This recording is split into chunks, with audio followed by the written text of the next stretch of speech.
or Centerville House, 2nd Terrace West. For more information, call 502-3800.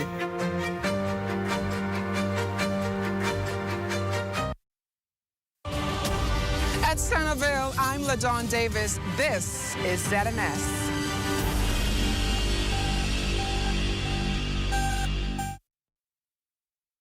ZNS News is brought to you by the new BTC.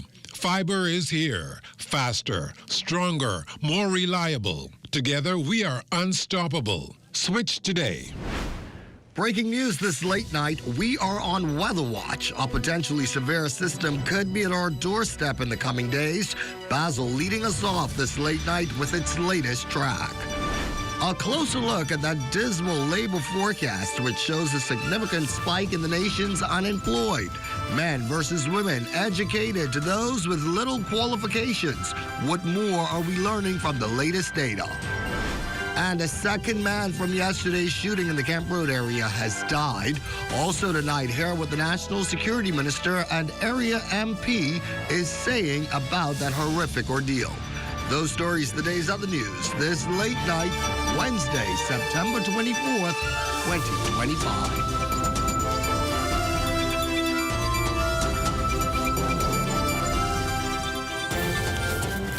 Good evening and thanks for staying up with us this Wednesday evening. Well, our big story here at 11, the weather. It's the middle of the Atlantic hurricane season and the tropics are busy as ever. Weather experts are monitoring 2 tropical systems promising big impact. And that's exactly why meteorologists are keeping a keen eye on both of them. What we can tell you at this hour is that the first system could be in the vicinity of the southeast Bahamas and the Turks and Caicos Islands by the weekend. Chief Meteorologist Basil Dean is here with us to start us off at 11 with the latest coordinates. Basil, good evening to you. And when will we begin to feel the impact of these weather systems?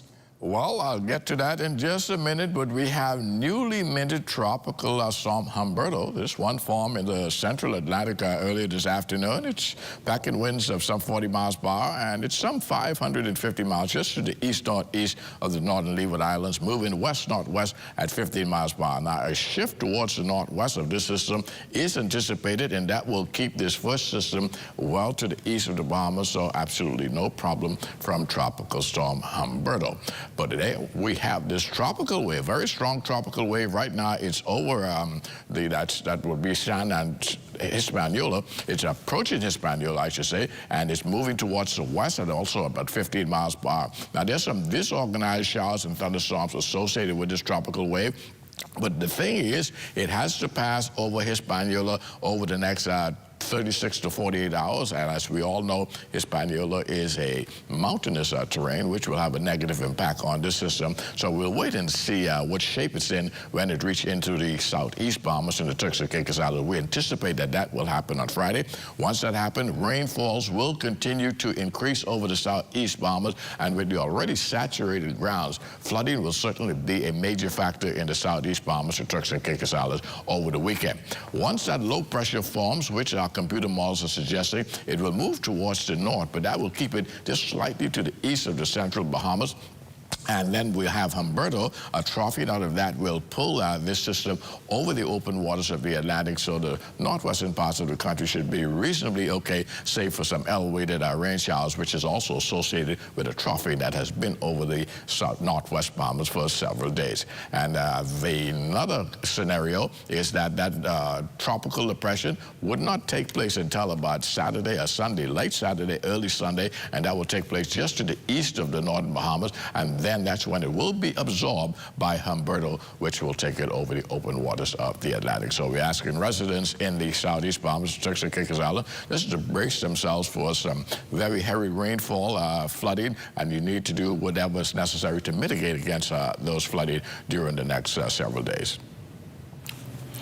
8th named storm of the season, and the calendar tells us we've still got a long way to go. Basil, of course, will be back later in the newscast with a complete look at tonight's weather forecast.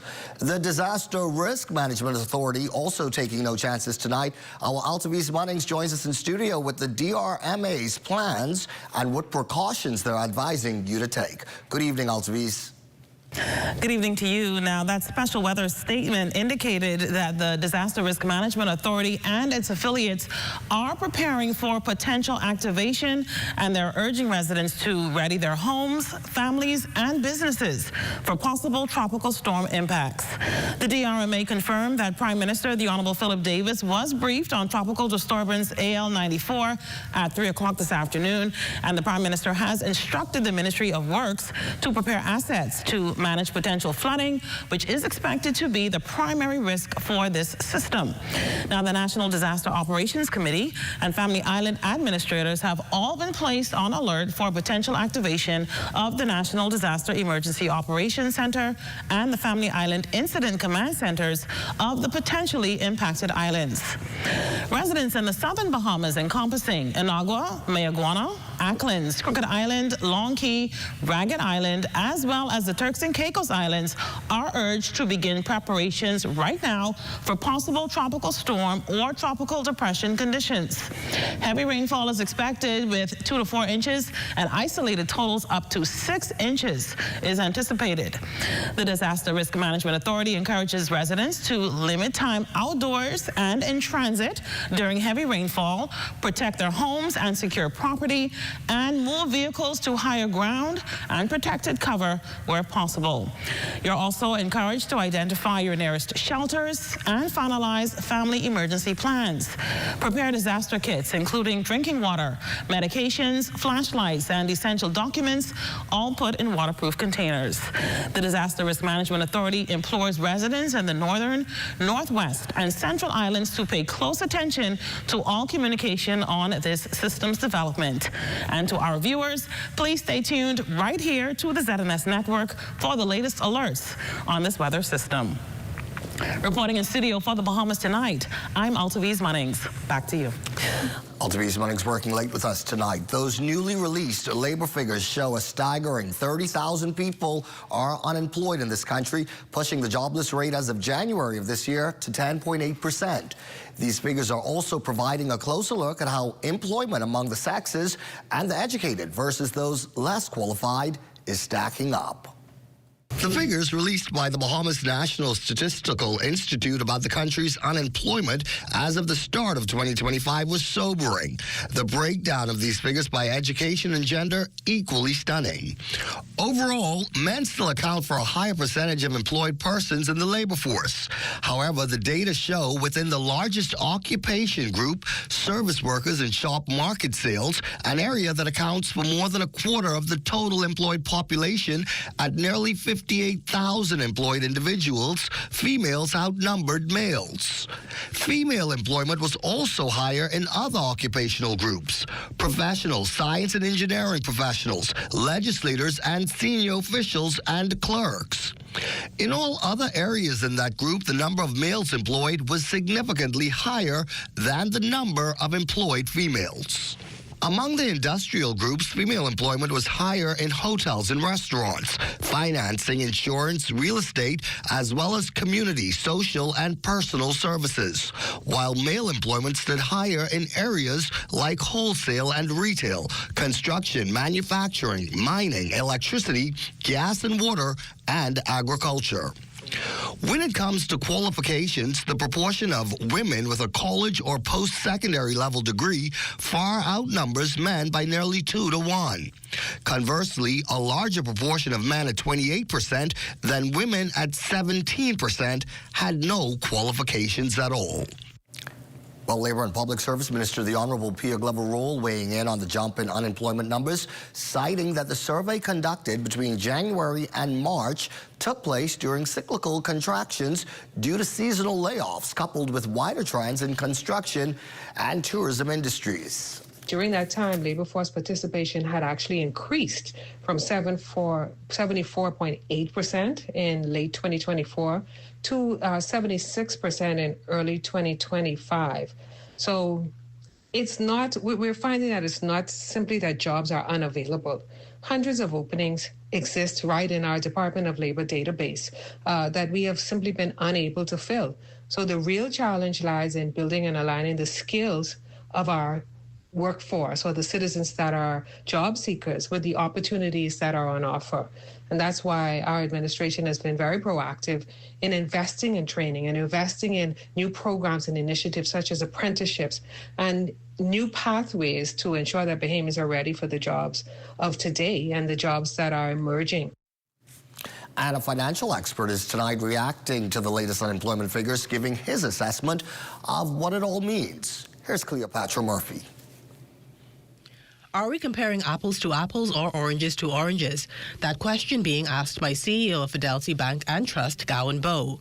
The country's latest labor force survey for the first quarter of the year pegs national unemployment squarely at 10.8%, an increase from the much-touted 8.7% reported for the first half of 2024, praised as the lowest since 2008. However, with the rise of joblessness, Bowe says the Department of Labor and the Bahamas National Statistical Institute owe the public a greater explanation of the figures. Before there's any, what I'm going to call overreaction to good or bad news, there needs to be a very clear articulation as to whether or not there were changes in methodology.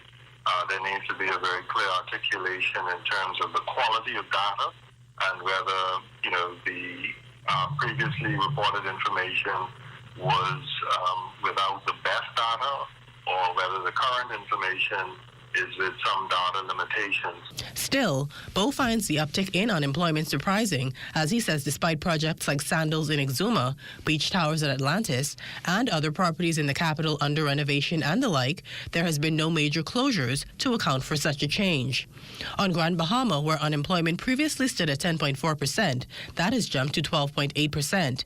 An island's Deputy Prime Minister and Minister of Tourism, Investments and Aviation, the Honorable Chester Cooper, recently projected had the lowest unemployment in the country. General sentiment has been there are a number of projects that have come on stream in Grand Bahama, the Carnival, Disney, and Eleuthera.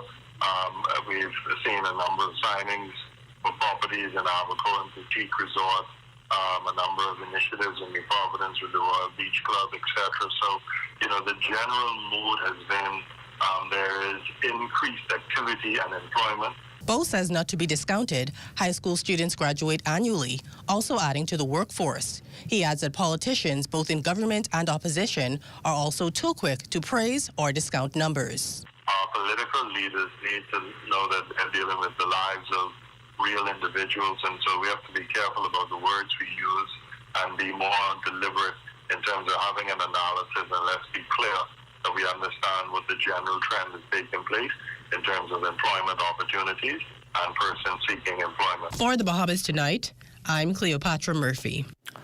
Overseas now, where Foreign Affairs Minister Fred Mitchell is balancing a busy schedule at the United Nations General Assembly this week. While he's accompanying Prime Minister the Honourable Philip Davis in several meetings, Minister Mitchell signed a memorandum of understanding with the Migrant Secretary of the Philippines and bilateral agreements with Djibouti and Palau. He also attended the Commonwealth Foreign Affairs Ministers meeting and the annual CARICOM Council for Foreign and Community Relations, known better as COFCOR. Minister Mitchell revealed to our news team that climate change and Haiti's ongoing instability dominated the COFCOR agenda. There's a resolution coming up in the Security Council shortly at the United Nations to convert the present force, which is a policing action headed by the Kenyans, to convert that into a gang suppression force. This is the idea of the Americans jointly with Panama. And we think it's a good idea. We're going to be supporting it, and we hope that and encourage our friends, the Chinese, not to oppose it. And we are also saying to the Russians that they should not oppose it as well. And oppose it as well, because and they're important because they are part of the P5 and they can veto any action. This, we think, will give the muscle for the policing action or for the military to go in and actually suppress the gangs. And so this is an important initiative, and we're looking forward to that passing in the Security Council. And COFCOR has given its full support to this initiative. Later here at 11, we'll go back to Basel for more on the severe weather system that's impacting our area. But up next, 3 women detained in hospital. We will tell you why. You're watching the Bahamas Tonight at 11. That story on the other side of the break. There are some things that are undeniably Bahamian. A good count salad, junkanoo, the way we worship, the way we take care of one another, all undeniably Bahamian. And right in the midst of our iconic things, places, and people is Commonwealth Bank. Increasing access, sponsoring dreams, working alongside Bahamians to increase the quality of their lives for more than 60 years. Commonwealth Bank, nothing more than being Bahamian. Commonwealth Bank, leader in personal banking services. Wait, what you grabbing all these pizzas, boy? Wait, Marcos, wait. We have a special on all the large one-topping pizzas, wait. Pineapple. All. Barbecue. All. Wait, VAT included, but. I need the $10 special plate. How many would you like? 20 in it. Thank you so much, man. $10, that's it? The Marcos got that deal, boy.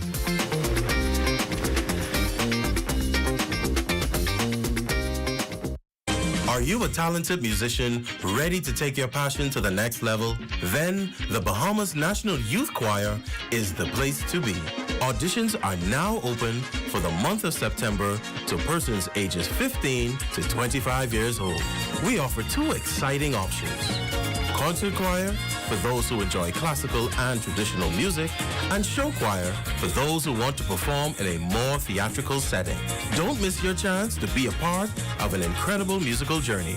To set up your audition appointment, email us at bnycsecretary@gmail.com. Let your voice be heard with the Bahamas National Youth Choir.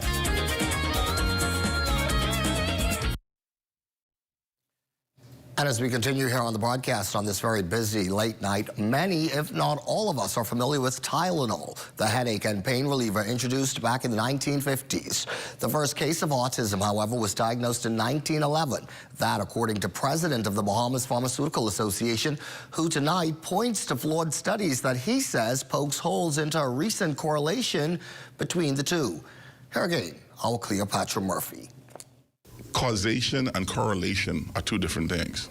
President of the Bahamas Pharmaceutical Association, Dr. Marvin Smith, is dismissing the Trump administration's suggestion of a link between the use of Tylenol or acetaminophen and autism, insisting officials still don't know what causes autism. He takes issue with the study used to support the position. That study came off of another study that was done with about 150 kids, a small study. But what they realized was that if you use Tylenol for more than four consecutive weeks, they thought that that would be a risk factor. Well, here's the thing. Tylenol is not made to be used for 4 consecutive weeks. Dr. Smith believes there needs to be more studies tracking pregnant women prior to giving birth, adamant that Tylenol is safe based on years of studies. He urges expectant mothers to speak with their doctor before ditching Tylenol, the only drug deemed safe for pregnant women combating pain or fighting fevers. In pregnancy, treating fever is critical. All right, you do not want to be a febrile, that's what we call a febrile pregnant patient. All right, that directly impacts the fetus within the womb. So you want to make sure that you anytime you get a fever, yes, you want to treat that. That's not something you want to carry on for a couple of days. Medical experts predict untreated fevers could lead to miscarriages, birth defects, and high blood pressure. Gowan Bowe, the parent of an autistic child, also finds the Trump administration's assessment troubling. It's very disingenuous and very dangerous to sort of suggest that, there is what I'm going to call such a direct and strong correlation with what has up to this point in time been a very harmless sort of over-the-counter medication used for pain relief, etc. Bowe says medical professionals globally have largely dismissed the claims, while for the FDA's part, it says while studies have hinted at an association, a causal relationship has not been established. The Public Hospitals Authority confirming they have not received any recalls or official directives from manufacturers or vendors regarding Tylenol, despite remarks made this week by the U.S. President. For the Bahamas Tonight, I'm Cleopatra Murphy. And Cleo, the gunman behind Tuesday's brazen shooting in the area of St. James and Kemp Roads, now have 2 homicides hanging over their heads. Police now confirming that a second victim has died. As we reported last evening, multiple people were shot during the incident. A 23-year-old, 54-year-old, and 72-year-old. According to police, the men were at the rear of a home in the area of St. James and Kemp Roads when a white Japanese vehicle pulled up and 3 men exited and opened fire. One of the victims was struck in the lower back, another in the head, and the third in the upper body. One of the victims died there on scene, while the other 2 were taken to hospital. Police soon reported that a second victim had died. Well, as investigations into Tuesday's double slaying intensify, National Security Minister, the Honourable Wayne Munro, who's also the Member of Parliament for Freetown, condemned the act as animalistic behaviour. When the community tells me about the persons who were there, the persons who were not injured at all who were there, who might have been the targets, and the person who died, and the other persons who were injured, who may well have not been the targets. It is an unfortunate incident that people are at the point, young men are at the point, that they find it acceptable to be running around with high-powered weapons and killing other people. That's not normal. There's no excuse for it. No poverty, no lack of opportunity could excuse that. So it's just reprehensible. The National Security Minister also with this harsh warning to those people who may be harboring criminals. The Bible says if you live by the sword, you die by the sword. Somebody may come for them, and then you can be caught up in the whole process.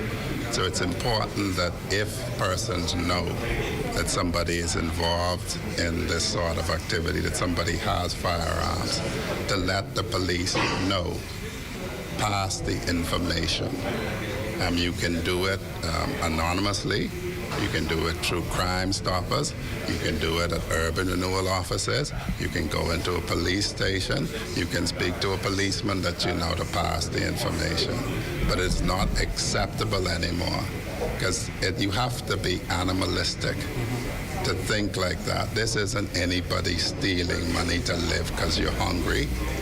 There is no reason for it, and there is nothing that can justify it.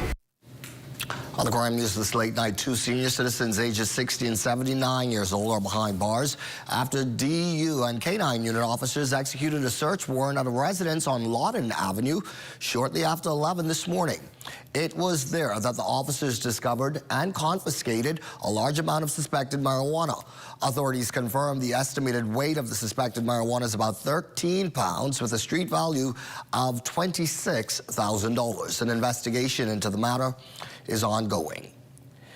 Well, another investigation. 3 women are tonight detained in hospital being treated for what's believed to be gas inhalation after reportedly preparing breakfast at a Farrington Road ice cream store. 7S News spoke to an eyewitness who says when he arrived on the scene, the women were sprawled out on the ground outside the premises, and an ambulance was also on scene.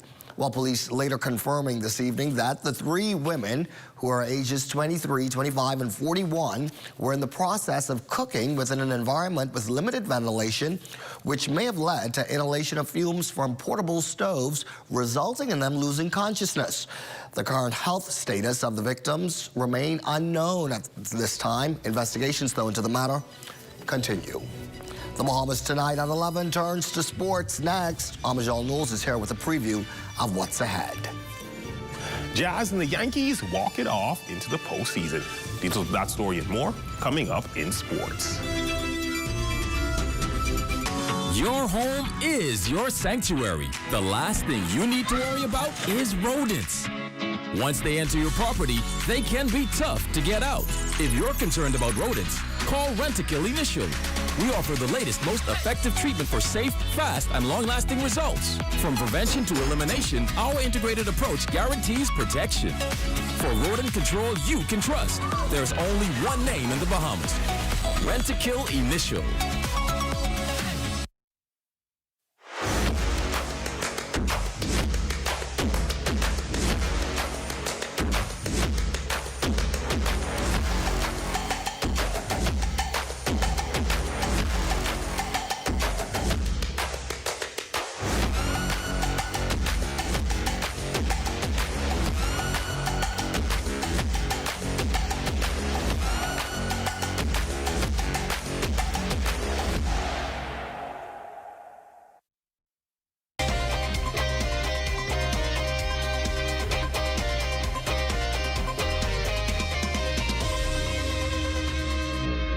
Welcome to your Wednesday Sports Check, everyone. I'm Amajal Knowles, topping sports. It was drama at Yankee Stadium on Tuesday night with Bahamian baseball superstar Jazz Chisholm Jr. and his New York Yankees facing the Chicago White Sox. One game away from clinching a playoff berth.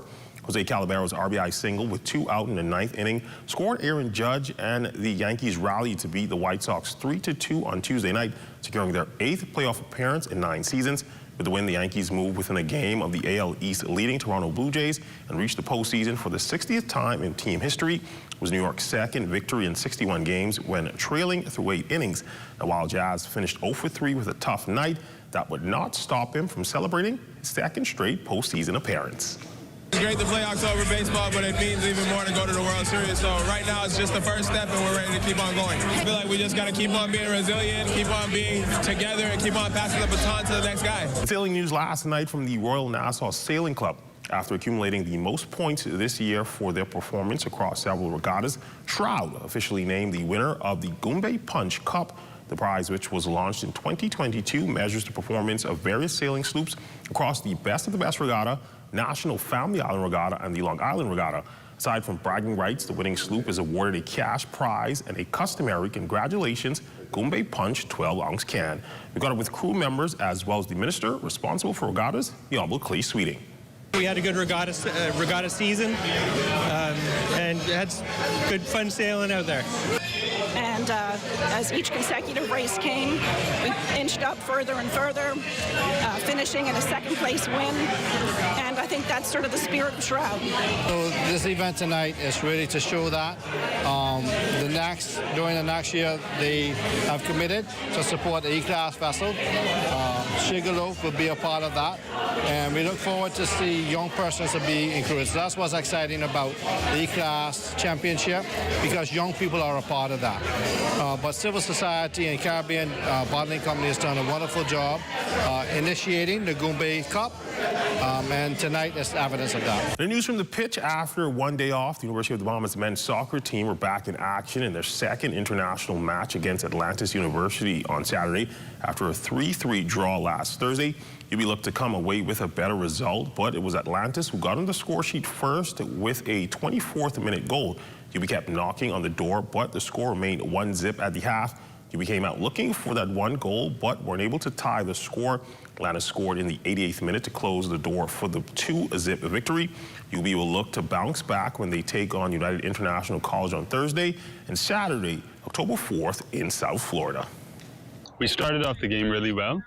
We had a few chances early where we could have taken control of the game. Unfortunately, we didn't score. Their first goal was something that we've dealt with before. I thought we showed a lot of resiliency in keeping ourselves in the game up until the 89th minute or so when the second goal would have scored. And as we look at your sports on this Wednesday, I'm Amajal Knowles, signing out until tomorrow.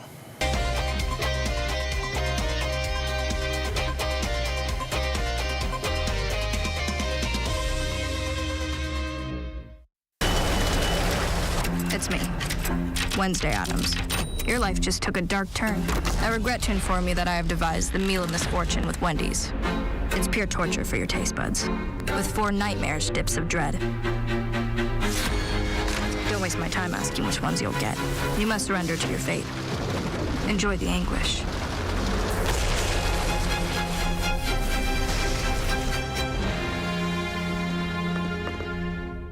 The internet isn't just for surfing. There's a sea of shoppers buying online, and you can connect with them on Tingsy.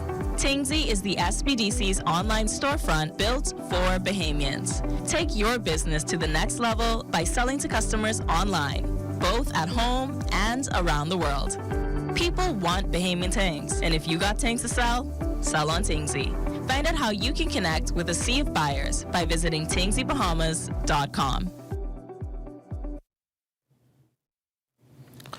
And before we say goodnight, we want to check in one more time with Chief Meteorologist Basil Dean on what is a very busy night, and I guess a few busy nights ahead for you as well, Basil. Good evening, Carvel. As usual, we're going to get you started in the tropic, and as we said earlier in our earlier newscast, we have a lot to talk about. First of all, we have a tropical storm Humberto. This formed earlier this afternoon in the central Atlantic. It's some 550 miles to the east-northeast of the northern Leeward Islands. Packing winds of 40 miles per hour, and some slow strengthening of this system is anticipated over the next couple of days as it shifts towards the northwest at about 15 miles per hour. And on this forecast track, this will keep it well to the east of the Bahamas, so no problem for us as far as Humberto is concerned. But what we are watching very, very closely is a tropical wave, which is just across Puerto Rico, and it's moving towards the west at about 15 miles per hour.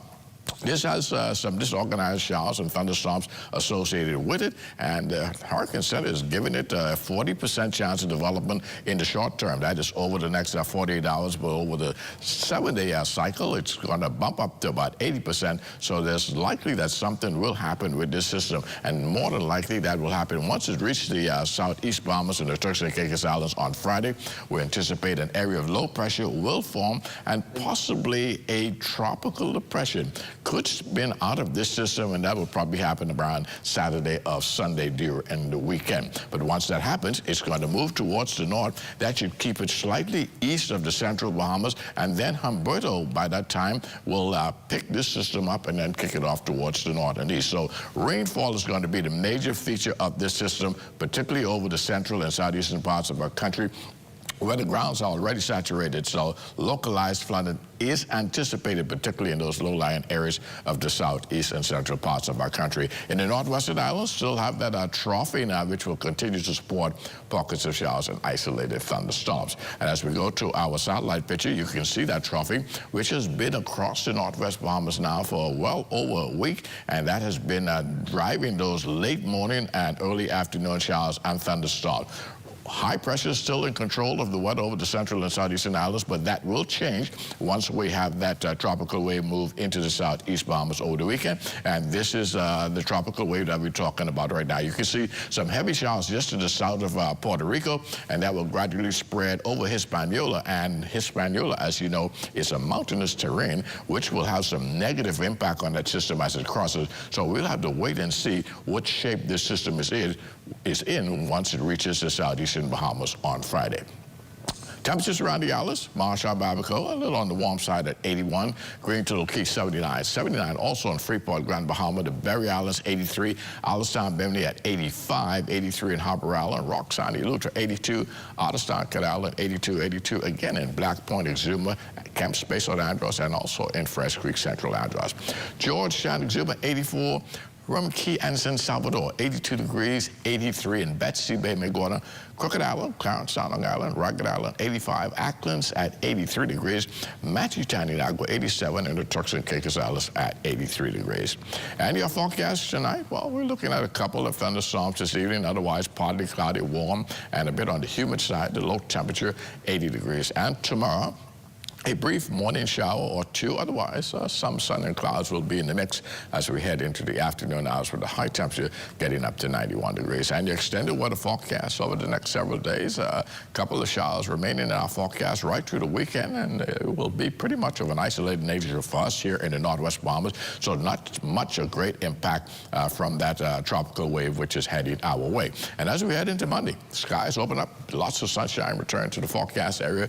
Temperatures, they're going to be pretty much below the 90-degree mark right through Sunday because of the cloud cover. But once we head into next week, when those clouds will start to break, we'll see those temperatures rising back up into the 90s. Carvel. Thank you, Basil, and of course, we'll be relying on you heavily over the next coming days. Well, that is our broadcast this Wednesday night. I'm Corval Pyfrom, and for all of us, take care, be well, and remember, we'll be looking to see you again right back here tomorrow evening. Good night.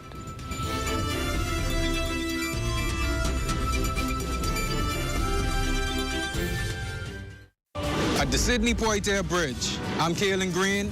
This is ZNS.